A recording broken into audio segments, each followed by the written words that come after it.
Eu começo este vídeo aqui com essa imagem espetacular que eu estou mostrando para vocês, que é da parceria do Craftworld com a Ronin. Este vídeo aqui não vai falar somente dessa parceria, mas também eu vou abordar aqui uma coisa que é muito importante de ser abordada, que é o Light Paper. E vocês já sabem que esse mundo do Angry Dynamite Lab, Voya Games, esse universo do Craftworld ali, agora em parceria com a Ronin, é um dos ecossistemas que eu mais estou animado para a visão de longo prazo. Inclusive até já fiz um vídeo abordando a visão do Revo, que é o CEO, e explicando como é a visão de longo prazo dele, como esse projeto é muito animador na minha visão. Acho que é a aposta de muitas pessoas também hoje na internet, principalmente o pessoal do nosso grupo ali que está pegando com muita força nesse ecossistema. E é um ecossistema muito diferenciado, pelo menos na proposta. Não tem nada parecido com o que você veja na Web3 nesse sentido aqui. Eu estou emitindo esses elogios de uma forma totalmente livre, né? Não tenho parceria nenhuma. Adoraria, inclusive, ter parceria com projetos tão bons, mas é a percepção do que a gente vem tendo aí em participar desse projeto, e todo mundo que está nesse ecossistema percebe que não só a qualidade do desenvolvimento é uma coisa impressionante, como também a comunidade, né? Não só a equipe como a comunidade expressa uma outra mentalidade em relação a tudo isso que vocês veem na internet. Então vou falar para vocês de várias coisas aqui, incluindo uma análise ali do Light Paper e quanto fantástico está o desenvolvimento desse projeto aqui. E espero que vocês curtam esse vídeo aí, curtam essa caminhada que a gente vai fazer aqui. Então eles colocaram lá nos grandes anúncios, porque tem os anúncios maiores e os menores. Inclusive é uma comunidade que tem um grande engajamento por parte aqui das pessoas, inclusive tem até partes específicas de engajamento aqui, onde nós participamos de tarefas para poder também ajudar na divulgação, né? E você também engajar no Twitter, conhecer uma grande parte da comunidade, participar ali de feedbacks ali promovidos pela própria equipe e também por membros, moderadores ou membros mesmo que são mais avançados no jogo, estão ligados à comunidade, estão sempre dando aquele apoio ali. E nós estamos pegando esse projeto, repito, no testnet. Aí eu falo com vocês, a importância de pegar no testnet lá na frente, sei lá, 2 anos para frente, as pessoas pensarem e perguntarem para você: poxa, sério que você pegou esse projeto ainda quando estava no testnet? Você vai ser uma espécie de um rei se você pegou no testnet. Eu brinco com a galera do Discord, do meu Discord no caso, que a gente não vai ser Deus nesse jogo, um Deus, né? Deus com D minúsculo. Acho que deuses aí vão ser, sei lá, o Catan Settler, o Roderzo e outros membros aí muito avançados da comunidade. Várias pessoas que estão avançadas lá, vamos dizer assim, o G10, G20 ali do projeto. Mas nós que estamos no testnet, iniciando nesse projeto, antes mesmo do mainnet, que vai chegar em julho, inclusive o Craftworld, o mainnet vai chegar em julho e vai ser na própria Ronin, né? Esse Craftworld, que é aquele mundo de você craftar os objetos ali, as coisas, né? De fabricar. Nós vamos ter aí um destaque e nos colocando na posição de praticamente reis dessa empreitada aí. E as pessoas que chegarem vão ser provavelmente jogadores muito satisfeitos com a plataforma, né? Mas como nós vamos estar mais tempo na plataforma, nós vamos praticamente pegar o negócio na veia, né? Então é muito importante isso também, a gente pegar num bom momento, né? Embora não seja uma visão de curto prazo, que você tem que aproveitar correndo, que não sei o que tem. É uma parada de você desenvolver. Quem não assistiu os vídeos do Craftworld aí, eu vou deixar o cardzinho no primeiro vídeo, as minhas primeiras impressões lá do Craftworld, e depois você pode percorrer também no canal aí, que eu vou colocar a playlistzinha ali do Craftworld para vocês seguirem ali, ver o que eu já produzi sobre isso. Aqui estou abrindo para vocês o Light Paper aqui da Voya Games, beleza? E vou explicar para vocês aqui numa visão dinâmica, não vou ficar lendo porque senão vai ficar meio demorado. Então vou dar uma resumida para vocês do que está falando aqui e o quão empolgante é isso tudo que a gente vai enxergar. Então é importante você saber, se você assistiu os primeiros vídeos, já deu para perceber isso, que o Craftworld, que é esse mundo de craftar materiais, vai ser praticamente a base ali da economia de propriedade de jogador. Eles estão construindo uma economia de propriedade do jogador e vão fazer isso englobando os públicos da Web 2 e da Web 3. O projeto não tem nada de Web 2, pelo contrário, ele é totalmente em blockchain, só que ele também quer pegar o público de lá, trazer para cá, porque é um projeto que é muito bacana para todas as pessoas, inclusive da Web 2, jogarem e se divertirem, né? Então tem ali todo um ecossistema que você vai se empolgando ao longo do tempo. E a base vai ser o Craftworld e o Project Voyager, né? Que é justamente aquela ideia da Voyager, da viagem, da nave que viaja, né? Porque os dinossauros ali na lore estão perdidos num planeta, que o planeta foi consumido por uma explosão, aí eles estavam numa caverna e agora eles precisam pegar um foguete, construir um foguete através dos seus laboratórios para sair desse mundo da testnet e voar para o mundo da mainnet, que é o que vai acontecer muito em breve aí. Basicamente, resumindo para vocês o universo da propriedade de jogador, né? Se resume aí também na questão de você possuir ou NFTs, que não há necessidade, tá? Mas é importante caso você queira acreditar no ecossistema, e você pode ter, mas você não é impedido de forma alguma de negociar e conseguir até melhores resultados que pessoas que têm NFTs, se você se engajar direitinho, porque a propriedade do jogador também vai dizer respeito aos ativos que tem dentro do jogo, que estão on-chain, né? Estão na rede, e você pode inclusive, né, como diz em determinado momento aqui, até retirar da plataforma, porque todos eles estão em blockchain. E eu mostrei para vocês que no testnet, que está sendo feito através da Base Sepolia, que é uma rede de teste da Base, a gente já conseguia movimentar os ativos todos na blockchain. Então você tem uma quantidade limitada de ativos, vai ter uma escassez ali. A única coisa que não vai ser ilimitada no início, né, e eu vou até avançar alguns aspectos aqui da economia, vai ser ali o Dino, né, o Dino Coin, que é o token, né, que vai permear esse ecossistema e vai permitir que você negocie os recursos. Por quê? Porque isso aí vai ser expandido um pouquinho com base na entrada de jogadores, na emissão necessária ali para o ecossistema funcionar muito bem. Porém, aqueles recursos que estão ali têm que ser muito bem gerenciados, porque eles não podem ser emitidos mais à torta e à direito. Então você vai ter um supply e você tem que fazer com que esse supply seja respeitado. A emissão mesmo dos próprios tokens iniciais, que são aqueles que fazem as fabricações ao longo do tempo, que vai ser basicamente terra, água, fogo e ar, a emissão desses tokens ela é dado com base na quantidade de NFTs. Aliás, só emite esses tokens os próprios NFTs. Então quem tem NFT joga esses tokens no mercado, né? Estão produzindo através da produção lá das bases, né? No caso da água é a cachoeira, no caso da terra lá é o dinossaurinho que fica jogando uma terrinha lá, enfim. E aí você vai ter isso para água e para fogo também, né? No caso do fogo é o vulcão já também. O do ar vai chegar também, e me parece que vai haver vendas de NFTs de ar, e aí vai ser um grande interesse por parte da comunidade. Mas tudo isso ainda não foi anunciado, deve ocorrer ali depois da entrada do mainnet. E eles bateram mais de 50 mil jogadores ativos mensalmente, quer dizer, então já tem uma grande retenção e já teve um pico ali de 1.100.000 transações. E aliás, eles trabalham com essa questão de retenção. Isso é só o início, né? Pensa que isso é só o início, porque agora foi formada essa parceria com a Ronin também. E a Ronin, tanto a Ronin quanto a Abstract, né, quanto a Immutable também um pouquinho, mas vamos dizer as duas principalmente hoje, são as blockchains de massa, né, de grande quantidade de jogadores. Não quer dizer que todos os projetos lá dentro que tem parceria com a Ronin tenham a mesma qualidade. Tem muita coisa boa e tem muita porcaria dentro da Ronin. Mas aqui estamos com uma coisa maravilhosa que está entrando no ecossistema, que tem grande divulgação, grande resiliência, né, conforme vocês já conhecem a Ronin aí. Aqui fala um pouquinho do mundo do artesanato, que é o Craft World, né? E mostra que ali você tem uma dinâmica que é coletar, craftar,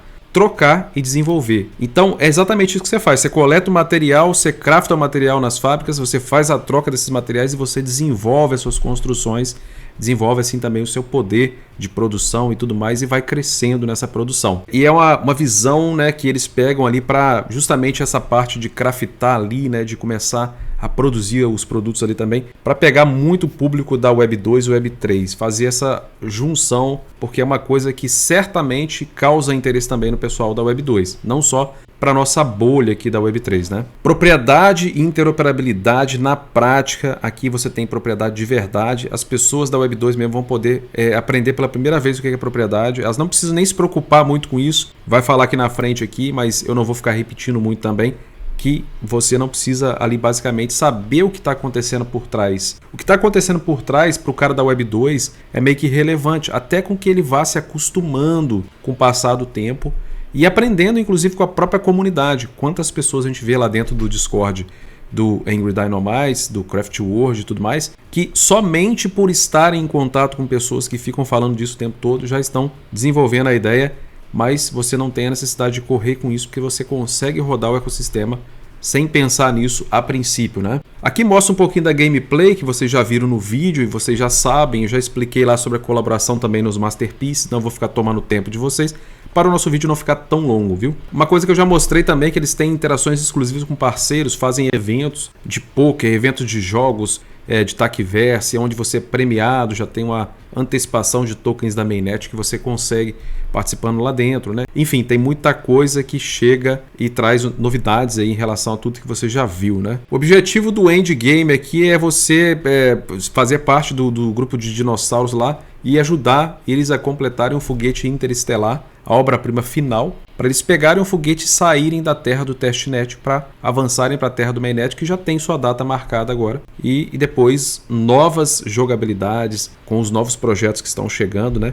Inclusive está na boquinha já o Project Voyage, que vai ser uma espécie de transição do Craftworld também para a mainnet, né? Do testnet para o mainnet. E aí depois uma chegada de novos jogos também. E aí tem também o Dinogot, que está sendo desenvolvido, um sistema integrado, como se fosse um Tamaguchi ou Tamagotchi, né? Algumas pessoas falam de maneira diferente, só que incluído em interações sociais no X. Então você tendo essas interações no meio disso tudo para poder fomentar alguma coisa, vai ser algo também aparentemente fantástico aí. Alguns pontos importantes aqui, porque o Craftworld é tão bom. Naturalmente ele fornece um gancho de jogabilidade envolvente, capturando a atenção dos jogadores. Desde o início você fica meio que viciado ali, né? Tem aquela coisa da retenção e também futuramente de uma coisa que eles chamam de viralidade, né? Provavelmente muita gente jogando. Como acontece em alguns sistemas hoje também, não parecidos com esse, né, mas na Web3, que já tem muito tempo de vida. Esse estilo de jogo também, de gerenciamento de recursos, atrai um grande público também, diversificado, porque às vezes a pessoa quer um jogo um pouquinho mais complexo, mas ela entende que ela tem que passar por essa base para poder jogar um outro joguinho, porque lá vai faltar recurso e aqui vai produzir recurso. E tem pessoas que já curtem mesmo esse sistema, esses joguinhos assim, mais tranquilos. Então o Craftworld é o primeiro jogo colocado ali como o fabricante dos recursos que você praticamente vai precisar nos outros jogos. Me parece também que o Voyage vai ter um papel parecido, mas vai estar mais a cargo do Craftworld entregar esses recursos, fabricar esses recursos para os jogos usufruírem desses recursos, né, para você jogar esses recursos para os outros jogos. Eles lembram aqui também que o desenvolvimento desses jogos assim mais de entrada, como o Craftworld e de gerenciamento de produção, são jogos que precisam de poucos recursos, não precisam de tantos recursos assim para serem produzidos, e com isso acontece uma grande economia também por parte da equipe, né?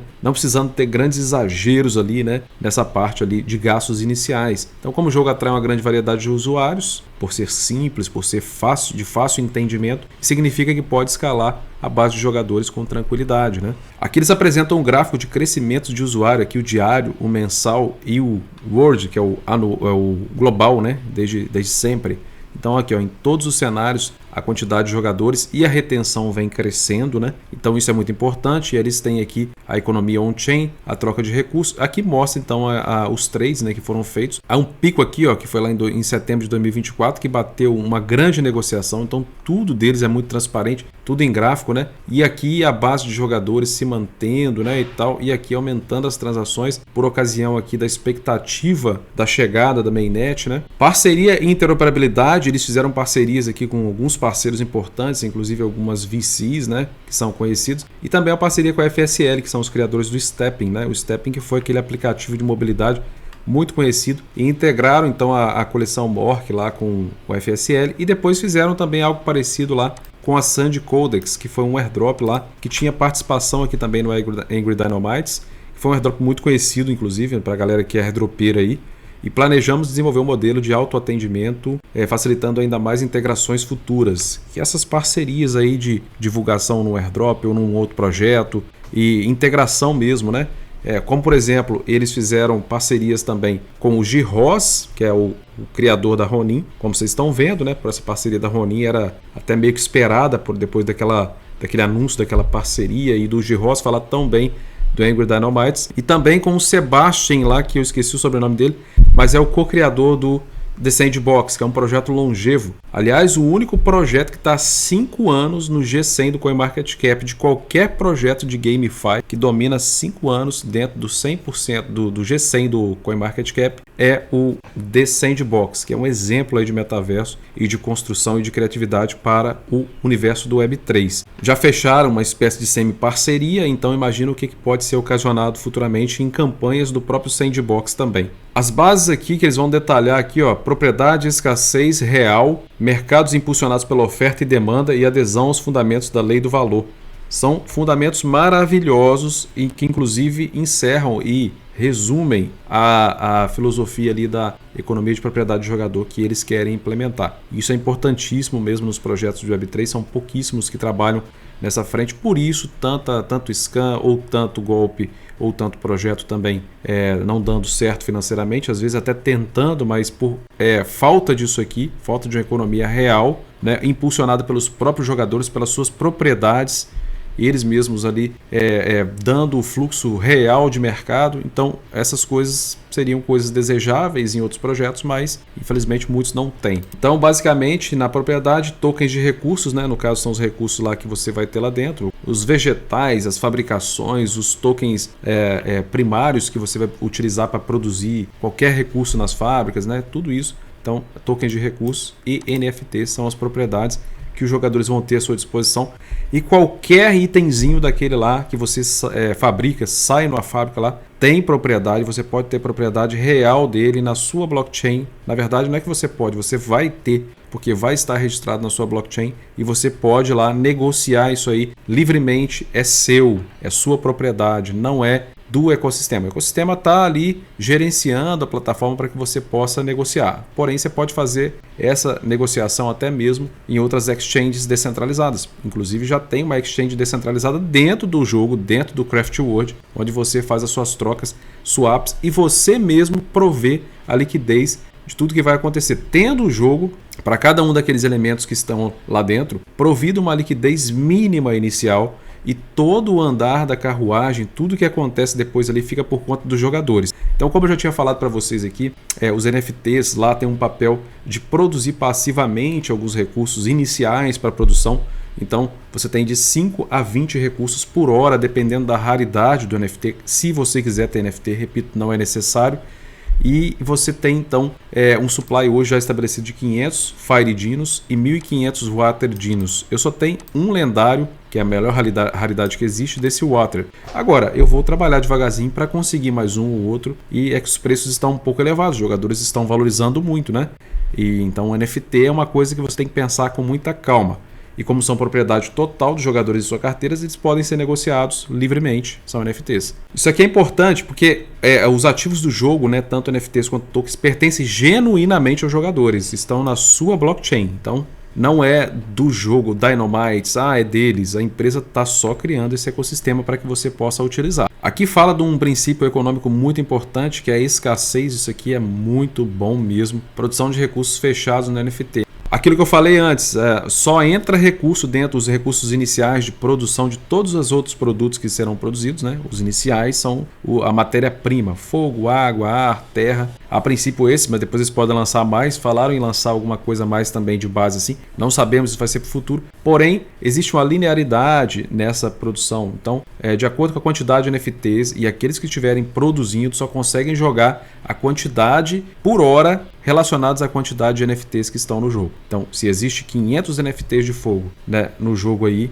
beleza, vai produzir ali uma quantidade de fogo por cada jogador por hora, de acordo com o que cada NFT produz, entre 5 e 20, como já foi falado aqui atrás. E se entrar mais jogador, esses jogadores vão ter que competir por esses recursos vão estar sendo negociados no mercado, e você vai estar jogando com recursos iniciais que o jogo vai dar para você começar a ter uma caminhada, e aí depois daquilo ali é totalmente o seu gerenciamento, o seu desenvolvimento das suas fábricas, o seu crescimento. Aqui eles falam que tem o Dino base, né, que é o Earth Dino, que é o Dino da Terra, que ele vai jogando terra para você gratuitamente, que seria a forma de entrada de recursos hoje aqui. Não sabemos se no mainnet vai ser 100% assim, mas aparentemente sim, vai ter alguma coisa sendo produzida ali nesse estilo que está hoje no testnet, para você poder entrar, para todo mundo poder começar e ali dali em diante você se desenvolver, né? Os jogadores adquirem recursos exclusivamente por meio do seu próprio esforço de negociação. Não tem como o jogo ficar querendo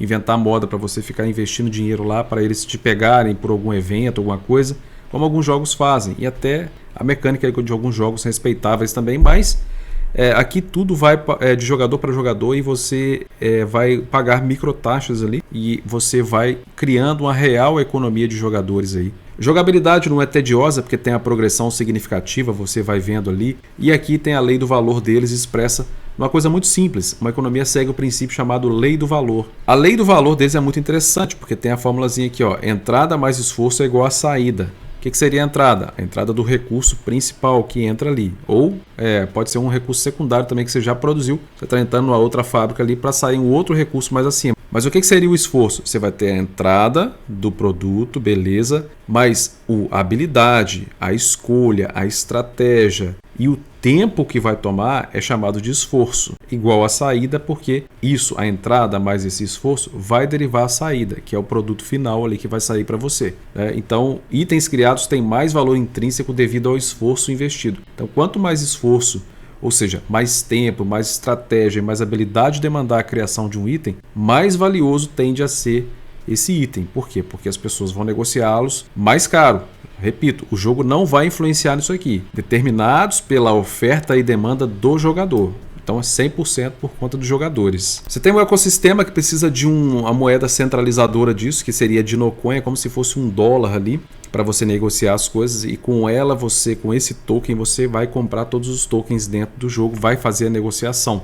Então você vai fazer uma paridade ali, você vai dar Dinocoin para poder comprar um outro recurso. Ah, eu quero comprar vender um recurso, você vai vender em Dinocoin para usar o Dinocoin para comprar um outro recurso. Como se fosse uma moeda mesmo fiduciária, R$1, $1, né? A Dinocoin e os tokens de recurso existem como tokens ERC20 na blockchain, permitindo negociações por meio de exchanges DEX. Agora, Ronin, né? Provavelmente vai acontecer alguma coisa na Ronin, mas todos os tokens você vai negociá-los ali por meio de exchanges descentralizadas. E eles têm uma exchange lá no jogo, como eu já falei, mas você pode inclusive negociar em outras exchanges também. Cada produto lá é um token, na verdade. Então pensa bem como isso pode ser negociado em DEX, tanto interna quanto externamente à plataforma. Preços orientados pelo mercado, já falei com vocês, provisionamento de liquidez, a provisão de liquidez ali é dado pelos próprios jogadores, então exigem pools, né? Então você tem lá as pools de liquidez onde os preços lá dentro são reais, porque as pessoas mesmo provêm liquidez ao protocolo, então você vai comprar por preços que o mercado está emitindo, né, pela lei da oferta e procura. Você pode, inclusive, utilizar a paridade de 2 tokens para colocar lá o Dinocoin com um outro token qualquer para fazer ali o provimento de liquidez e você recolher taxas em Dinocoin. Aparentemente vai ser em Dinocoin mesmo, porque o Dinocoin seria o dinheirinho do jogo. Então você vai tirando taxas ali, participando de um pedaço das taxas que vão ser recolhidas. Microtransações, que seriam as compras no aplicativo e anúncios, dominam a monetização aí e de vários jogos, né? Inclusive fizeram a indústria de 100 bilhões, né? Mas assim, aí eles falam que eles podem incluir essas pequenas receitas, né? Não pequenas, talvez até grandes receitas, não fazendo com que o jogador compre recursos do jogo, porque isso quebraria a economia. Então a economia de propriedade do jogador devem permanecer gerados pelo jogador. Em vez disso, ofereceremos itens que aceleram a progressão, que pode ter, por exemplo, lá como estava tendo a Dinocoin agora sendo vendida. Aliás, não é nem a Dinocoin, era o passe, né, sendo vendido para você ganhar Dinocoin ao fim de cada masterpiece, de cada produção da obra de arte lá, da obra-prima, né? E também cosméticos. Às vezes você quer dar uma enfeitada lá no seu dinossauro, beleza? Aí quer dizer, eles podem colocar isso, mas nunca influenciar na economia da propriedade do jogador, porque essa economia tem que ser feita pelo próprio jogador, né? Os anúncios, né? Como por exemplo na Testnet agora eu escolhi comprar por R$65, não exibir mais anúncios para mim, para eu poder otimizar a aceleração do jogo ali e tudo mais, e não precisar ficar assistindo 30 segundos de vídeo. Também você assiste só daqui a 4 horas que você vai lá e reativa isso. Mas mesmo assim incomoda e às vezes você quer agilizar o processo, você pode fazer essa escolha. Então eles falam um pouquinho mais sobre outra derivação aqui das taxas de nanotoken. Em vez de pressionar ativamente os jogadores a comprar itens, as taxas de nanotoken monetizam o envolvimento do jogador diretamente. Cada vez que os jogadores realizam certas ações, coletamos taxas de token muito pequenas. essas taxas são mínimas o suficiente para que os jogadores mal percebam ou se importem com elas. Apesar do seu pequeno tamanho, a receita acumulada de uma grande base de jogadores ativos pode se tornar significativa. Então, as taxas que a empresa vai cobrando ali pelas transações que você vai fazendo. Normal, natural, isso sem influenciar, mais uma vez, na economia de propriedade do jogador. Aí ele explicou que essas taxas já existem na Web3, só que elas estão escondidinhas. Geralmente quando você faz uma transação na MetaMask, lá aparece ela embutida, né? Aqui vai falando um pouquinho sobre a Dinocoin, um pouquinho do que eu já tinha falado para vocês. O fornecimento da Dinocoin terá 1 bilhão de tokens iniciais, mas eles podem aumentar isso aí, porque essa moeda tem que facilitar a distribuição no ecossistema. Então essa daqui sim pode inflacionar. Então esse fornecimento aqui é ilimitado, esse aqui.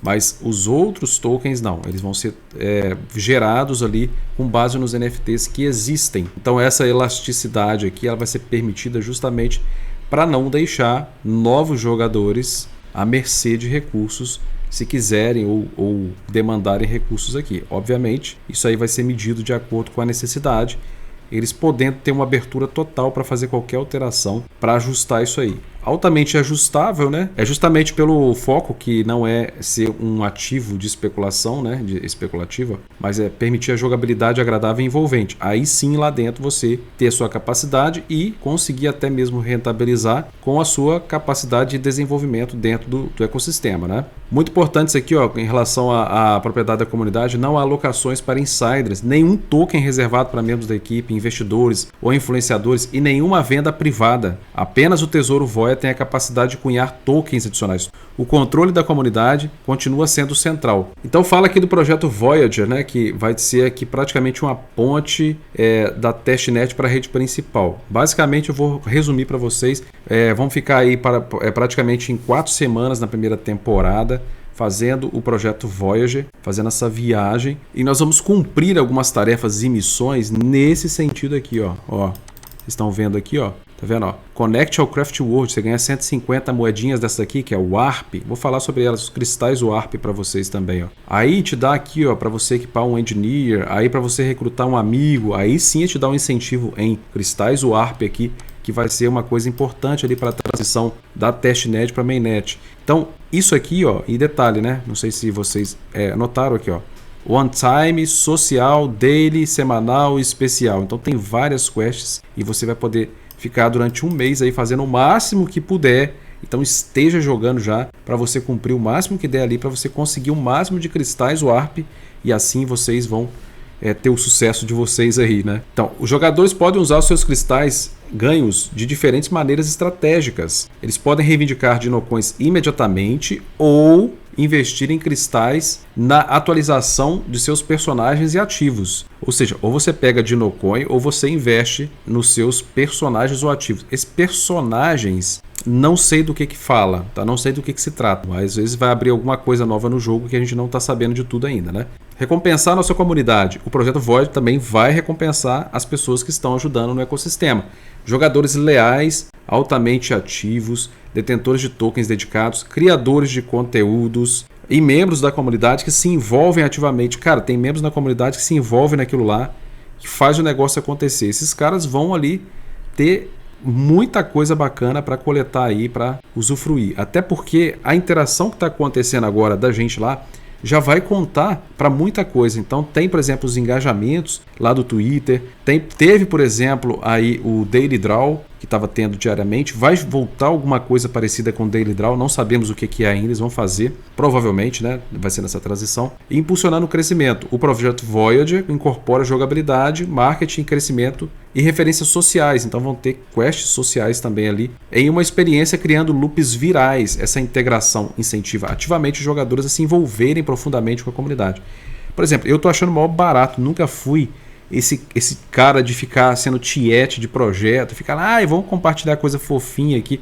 Cara, mas está muito legal fazer aquilo lá e ver que aquilo está dando resultado, ou que vai dar resultado, né? Imagina quando o Void estiver aí já e você estiver preenchendo as barrinhas e tiver aquele satisfatório de estar ganhando os cristais Warp, que vai te dar um diferencial aí na transição, né? Aqui eu já falei com vocês que vai ser lançado em breve, como o Craft World vai ser lançado em julho, e nós vamos ficar 28 dias, ou seja, 4 semanas fazendo o Projeto Void. Já tá para sair esses dias aí, então a qualquer momento nós vamos ter o Projeto Void chegando e a gente levando de novo aquele anúncio lá falando: bomba, tá aqui o Projeto Void. Depois tem o Dinogot, que vai ser uma espécie de Tamaguchi ou Tamagotchi, não sei como é que vocês falam, aqui na nossa região é Tamaguchi. E vocês vão ter ali um Dinogot, um dinossaurinho para vocês cuidarem, darem comida e tal. E vão precisar de comida que é produzida no Craft World, então vai estar integrado. E isso tudo com a pegada, com integração nas mídias sociais, por meio das mídias sociais. X, tá lá, ó. Então, quanto vai ser importante o X para nós aí, né? O Twitter. Então vai ser muito legal, mais isso sendo desenvolvido também. Então você vai precisar estar ligado nesses lançamentos aí que vão chegar, e depois novos projetos que vão surgindo, novos jogos, novas parcerias, e aí módulos futuros e jogos de terceiros que também podem ser implementados, né? Principalmente agora com essa parceria com a rede da Ronin. Mas tem que ser algo que dialogue ali com o ecossistema dos dinossauros e que seja parceiro também, né? Equipe e empresa, beleza, aqui fala do pessoal lá, né? E fala inclusive do Revo lá, da Colibri Games, ó. Ele é criador, deixa eu até traduzir isso aqui para vocês verem aqui, ó. Ele é criador de um jogo muito conhecido, Idomine Tycoon, com mais de 100 milhões de downloads esse jogo aqui. E foi adquirida a Colibri Games posteriormente pela Ubisoft, uma das maiores empresas de jogos do mundo, né? Então temos experiência direta em escalar jogos, promover comunidades. Então os caras têm jogo lá de 10 milhões de downloads, de 100 milhões, de 20 milhões, aí pronto. Quer dizer, a Ubisoft viu aquilo assim e falou: poxa, é minha, manda pra cá, quanto você quer aí? Aí eles foram incorporados lá pela Ubisoft. Então, experiência não falta. Achei muito legal. Esse cara aqui, ó, é o Revo. Esse cara é muito ferinha. Gostei muito da pessoa dele nas comunicações. É um cara educado, sabe? É uma empresa alemã, né? Ele é um cara educado, é um cara que aparenta ser uma pessoa muito equilibrada, assim, sabe? Muito pé no chão, nada de hype. Tanto que ele trabalha com essas ideias aí. E ele fala aqui, né? Uma linguagem parecida com a minha.